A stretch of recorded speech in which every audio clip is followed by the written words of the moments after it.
तो सभी प्यारे बच्चों को नमस्कार। तो इस वीडियो में प्रश्नावली 8.1 का बेसिक बताने वाला हूं। तो जो प्रश्नावली 8.1 में जो सर्व समकाएं तीन होती हैं, ये तीन सर्व समकाएं कहाँ से आती हैं? तो यहाँ पे जो काफी सरल लोग होते हैं तो बच्चों कह देते हैं बेटा पहली सर्व समका ये है, दूसरी ये है और तीसरी ये, और इनको याद कर लीजिए आप। ठीक है, जब तक आप इन सर्व समकाओं को याद नहीं करेंगे आप सवाल लगा नहीं पाएंगे। ठीक, सर यही कह देते हैं, लेकिन ये तीन सर्व समकाएं आती कहाँ से हैं, कैसे निकलते हैं, वो आपको बताने वाला हूँ। चलिए समझिए। तो सबसे पहले इसको समझने के लिए हमें एक जो समकोण त्रिभुज समझना पड़ेगा। देखो ये हमारा एक समकोण त्रिभुज है, सभी बच्चे ध्यान समझिए। ठीक है, ये तो यहाँ पे देखो हमने थीटा यूज किया हुआ है। ठीक, थीटा, तो यहाँ पे लिख दो थीटा ये, तो यहाँ पे लिख दो ए, यहाँ पे लिख दो बी और यहाँ पे लिख दो सी। ठीक, और ये हमारा हो जाएगा 90 अंश का कोण और ये कहलाएगा थीटा। अब ध्यान समझिए, देखो ये 90 अंश के सामने वाली भुजा कहलाती कर्ण, ये तो आपको पता ही होगा। 90 अंश के सामने वाली भुजा कहलाती कर्ण। ठीक है, अब इसके बाद 90 अंश के सामने वाली भुजा कर्ण है, फिर इसके बाद न्यून कोण के सामने वाली भुजा कहलाती है लंब, तो ये वाली भुजा लंब और ये वाली भुजा आधार है, ये तो आपको आता होगा। तो एक सूत्र आपने पढ़ा होगा लाल बट्टे कक्का, लाल बट्टे कक्का, ये हर टीचर आपको बताता होगा। ठीक समझिए, तो ये होगा लाल बट्टे कक्का, हर कोई बताता है, हम भी बच्चों को बताते हैं लाल बट्टे कक्का। तो यहाँ पे समझिए, यहाँ पे ये होता है हमारा साइन और ये होता है कॉस और ये होता है टेन। साइन क्या होता है? लंब बटा कर्ण, कॉस होता आधार बटा कर्ण और टेन होता लंब बटा आधार, और इसके नीचे लिखा जाता कोसेक, और यहाँ पे लिखा जाता है सेक, यहाँ पे लिखा जाता कॉट। ठीक, तो ये चीज आपको आती होगी अच्छी तरीके से। अब समझिए, तो यहाँ पे ये क्या है हमारा बेटा, ये एक समकोण त्रिभुज, पहले यहाँ पे लिख लें हम समकोण त्रिभुज।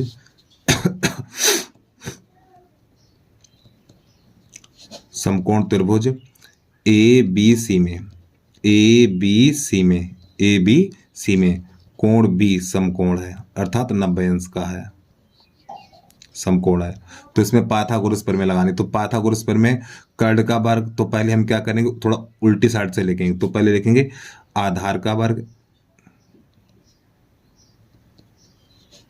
आधार का वर्ग प्लस, फिर इसके बाद लंब का वर्ग, फिर इसके बाद कर्ण का वर्ग। ये भी तो पाइथागोरस प्रमेय, बस हमने थोड़ा घुमा के लिख दिया। ठीक है, अब यहाँ पे देखिए इस समकोण त्रिभुज में आधार ये वाला है, तो यहाँ पे लिखेंगे ए बी का वर्ग, क्या लिखेंगे ए बी का वर्ग, प्लस लंब ये है तो यहाँ पे लिखेंगे बी सी का वर्ग, बराबर ये हमारा कर्ण है तो यहाँ पे लिखेंगे ए सी का वर्ग। ठीक, इस प्रकार।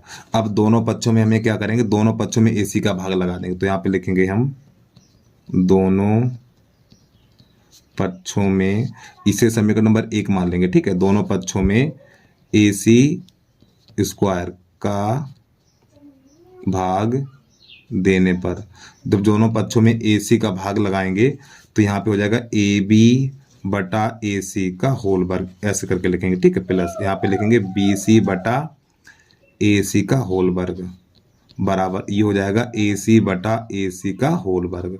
तो प्यारे बच्चों ए सी से ए सी कट जाएगा हमारा। अब देखिए ए बी बटा ए सी, चित्र में देखो ए बी बटा ए सी क्या है, ए बी और बटा ए सी, देखो ए बी बटा ए सी, तो ये आधार बटा कर्ण, तो इसमें देखो आधार बटा कर्ण क्या, आधार बटा कर्ण क्या कॉस है, तो इसकी जगह लिख दिया जाएगा कॉस, कॉस स्क्वायर, यहाँ पे थीटा लिया तो थीटा लिख दीजिए आप, प्लस यहाँ पे देखिए बी सी बटा ए सी, तो बी सी बटा ए सी, ये रहा बी सी और बटा ए सी, लंब बटा कर्ण, तो देखो लंब बटा कर्ण क्या साइन है, तो यहाँ पे हो जाएगा साइन स्क्वायर थीटा घात 2 और बराबर 1।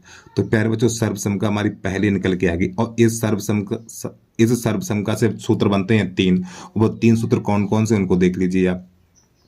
तो यहाँ पे क्या करें, पहले साइन स्क्वायर को उधर भेजो, तो ये हो जाएगा हमारा कॉस स्क्वायर थीटा बराबर 1 माइनस साइन स्क्वायर। ठीक है, अब क्या करेंगे, अब इसको साइन को उधर भेजा, अब की बार कॉस को उधर भेजो, तो यहाँ बचेगा हमारा साइन स्क्वायर थीटा बराबर 1 माइनस कॉस स्क्वायर थीटा। तो पहली सर्वसमका से ये 2 सूत्र और मिल गए, तो इनको याद कर लीजिए। ठीक, तो इस प्रकार सूत्र नंबर पहला निकल के आता है। अब इसके बाद दूसरा सूत्र जो है हमारा ये वाला, देखिए यहाँ पर ये, इसको हल करेंगे।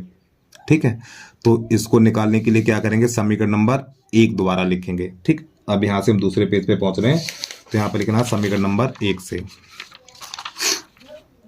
तो यहाँ पे लिख देना है हमें समीकरण 1 से दोबारा फिर लिख लो, ए बी का वर्ग प्लस बी सी का वर्ग बराबर ए सी का वर्ग।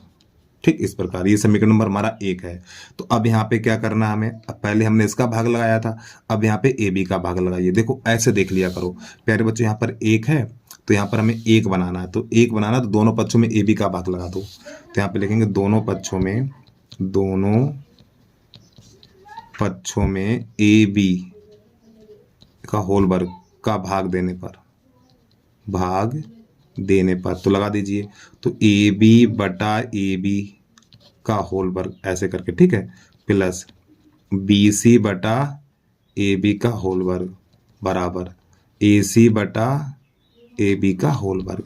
तो ये इससे कट जाएगा तो यहाँ बचेगा 1। अब प्लस, अब देखो यहाँ पे लिखा बी सी बटा ए बी, हमने क्या लिखा, बी सी बटा ए बी क्या होता है, देखो बी सी और बटा ए बी यानी लंब बटा आधार। तो लंब बटा आधार क्या है इसमें देख लो, लंब बटा आधार क्या, tan है, तो यहाँ पे लिख देना tan स्क्वायर थीटा बराबर। अब यहाँ पे ए सी बटा आधार यानी ए सी बटा ए बी क्या लिखा, ए सी बटा ए बी क्या लिखा है, ए सी और बटा ए बी, तो यहाँ पे कर्ण बटा आधार। तो देखो कर्ण बटा आधार क्या है, कर्ण बटा आधार सेक है, तो यहाँ पे सेक लिख देना हमें, सेक और ये घात 2 तो सेक स्क्वायर थीटा। तो दूसरी सर्वसमता हमारी हो गई ये। अब यहाँ से भी 2 सूत्र बनते हैं, तो 2 सूत्र कौन कौन से देखिए, पहले इस एक को उधर भेजो, जब एक को उधर भेजेंगे तो ये हो जाएगा हमारा tan स्क्वायर थीटा बराबर हो जाएगा सेक स्क्वायर थीटा -1। ठीक है, अब tan को उधर भेजो, जब tan इधर जाएगा तो ये हो जाएगा 1 बराबर sec square theta minus tan square theta. अब प्यारे बच्चों एक तो सर्वसमता हमारी ये है। अब एक काम करो, इसको थोड़ा सीधा करके इसको इधर लिख दो, सीधा लिख दीजिए sec square theta minus tan square theta बराबर 1। तो ये हो गया हमारी सर्वसमता नंबर 2 के द्वारा 2 सूत्र निकाल दिए हमने। तो उम्मीद है आपको यहाँ तक समझ में आ गया होगा। और प्यारे बच्चों ये छोटी सी विनती, जिस बच्चे ने अभी तक यूट्यूब चैनल को सब्सक्राइब नहीं किया तो यूट्यूब चैनल को सब्सक्राइब कर लीजिए, वीडियो को लाइक कर लीजिए, ठीक, और कमेंट में आप जरूर बताना वीडियो कैसा लगा है। अब इसके बाद यहाँ से जो उसका तीसरी सर्वसमता बताने जा रहे हैं, तो यहाँ पे फिर दूसरा पेज लगा रहे हैं हम, ठीक है।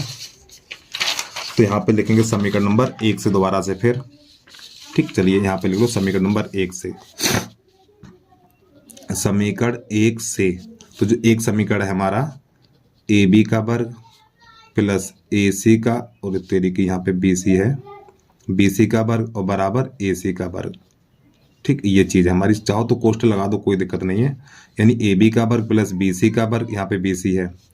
अब यहाँ पे जो समीकरण नंबर हमारा यानी सर्वसमता नंबर 3 है, देखो यहाँ पे 1 है 1, तो यहाँ पे 1 करना, तो दोनों पक्षों में बी सी का भाग लगा दो यहाँ पर। तो यहाँ पर लिखेंगे हम दोनों पक्षों में बी सी का होल वर्ग, ठीक है, का भाग देने पर, तो ये ए बी बटा बी सी का होल वर्ग प्लस बी सी बटा बी सी का होल वर्ग बराबर ए सी बटा ए सी का होल वर्ग। इस प्रकार प्यारे बच्चों माफ़ी चाहता हूँ, यहाँ पे बी कर लीजिए, बी सी होगा, ठीक, हमने ए सी बटा ए सी लिख दिया, बी कर लीजिए, तो बी से बी कट जाएगा हमारा, बी सी से बी सी कट जाएगा। अब यहाँ पे देखो ए बी बटा बी सी क्या है, देखो चित्र में देखिए ए बी बटा बी सी, ए बी बटा बी सी, देखो ये रहा हमारा ए बी, क्या ये ए बी और बटा बी सी, तो ये आधार बटा लंब। तो देखो आधार बटा लंब क्या, कॉट है, यहाँ पे कॉट लिखा हुआ, आधार बटा लंब कॉट, तो यहाँ पे कॉट लिख दिया जाएगा, तो ये हो जाएगा हमारा कॉट स्क्वायर थीटा प्लस ये 1 बन जाएगा। अब ए सी बटा बी सी, ए सी बटा बी सी क्या आता है, देखो ए सी और बटा बी सी, तो ये हो जाएगा कर्ण बटा लंब। तो देखो कर्ण बटा लंब तो कौशिक हो जाएगा, तो इधर लिख देना कौशिक स्क्वायर थीटा। अब एक तीसरा सूत्र हमारा बन गया ये। अब इससे भी 2 सूत्र निकलते हैं, तो वो सूत्र कौन कौन से देखिए, तो पहले 1 को इधर भेजो, जब 1 इधर जाएगा तो ये बन जाएगा हमारा कॉट स्क्वायर थीटा बराबर कोस स्क्वायर थीटा -1। ठीक, हमने 1 को इधर भेज दिया, तो ये 1 इधर जाएगा तो माइनस हो जाएगा, तो दूसरा सूत्र ये हो गया इसका। अब यहाँ पे क्या करना है, इस कॉट को इधर भेजो, तो यहाँ बचेगा 1 बराबर cos square theta minus cot square theta. अब एक काम करो, कॉट COT लिखा हुआ, ठीक है, अब इसको ले आइए, तो ये हो जाएगा हमारा cosec square theta minus cot square theta बराबर 1। तो प्यारे बच्चों ये हमारे कितने 3 से 6 सूत्र बन गए। तो उम्मीद 6 क्यों 9 बन गए हैं। तो उम्मीद है आज का वीडियो आपको अच्छा लगा होगा। तो बस आज के लिए इतना ही। जय हिंद जय भारत। तो प्यारे बच्चों भी 2 मिनट रुक जाइए। अभी इसमें थोड़ा सूत्र और होंगे। त्रिकोणमिति व्युत्क्रम अनुपात वो लिख लीजिए। त्रिकोणमितीय व्युत्क्रम अनुपात। ठीक, इसको भी याद करना है आपको। तो यहाँ पे साइन थीटा बराबर होता है हमारा 1/कोसेक थीटा।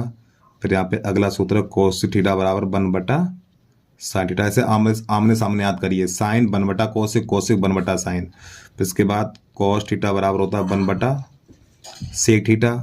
फिर सेक थीटा बराबर होता है 1/कॉस थीटा। अगला सूत्र फिर यहाँ पे लिखेंगे टेन थीटा बराबर। तो टेन थीटा बराबर होता है हमारा साइन थीटा बटा कॉस थीटा। फिर 1/कॉट थीटा। ये नंबर 1 कर लो, इसको 2 कर लो, इसको 3 कर लो, और इसको 4 कर लो, इसको 5, और ये छठा अंतिम। तो यहाँ पे लिखेंगे कॉट थीटा बराबर ये हो जाएगा हमारा कॉस थीटा बटा साइन थीटा, और बराबर 1/tan थीटा। और इसमें एक सूत्र और लगेगा, उसको भी नोट कर लीजिए। a + b और a - b बराबर a² - b²। ये भी सूत्र लगेगा बहुत। ठीक है, चलिए।